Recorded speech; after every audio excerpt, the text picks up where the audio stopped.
सरत्या वर्षाला निरोप आणि नववर्षाचं स्वागत करताना कोल्हापूर शहर आणि जिल्ह्यात शांतता अबाधित राहावी यासाठी पोलीस प्रशासन सतर्क झालं होतं। 31च्या पार्श्वभूमीवर शहरात तब्बल 35 ठिकाणी नाकाबंदी करत वाहनांची कसून तपासणी करण्यात आली। या कारवाईत मद्यधुंद अवस्थेत वाहन चालवणाऱ्या 135 जणांवर कारवाई करण्यात आली आहे। 31 आणि नववर्षाच्या स्वागताच्या पार्श्वभूमीवर कोल्हापूर शहर आणि जिल्ह्यात कोणताही अनुचित प्रकार घडू नये यासाठी पोलिसांनी कडक बंदोबस्त ठेवला होता।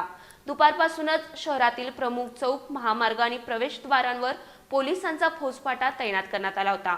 शिवाजी पूल, Dasara Chowk, Bindu Chowk, Tararani Chowk, Tawde hotel Chowk, Venus corner, station road, Shenda park, cyber Chowk, hockey stadium, Shiye Naka, Panchganga पूल, उजळाईवाडी आणि सांगली फाटा अशा 35 ठिकाणी नाकाबंदी करण्यात आली होती।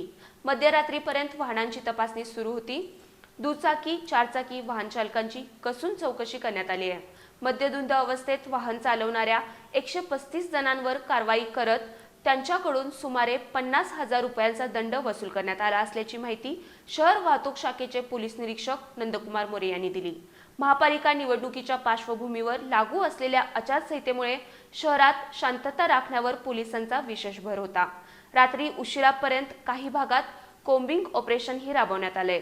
राज्य उत्पादन शुल्क विभागाकडूनही बेकायदेशीर मद्य तस्करी विरोधात कारवाई करण्यात आली आहे। 9 जणांवर गुन्हे दाखल करण्यात आले असून हजारो रुपयांचा मुद्देमाल जप्त करण्यात आला आहे।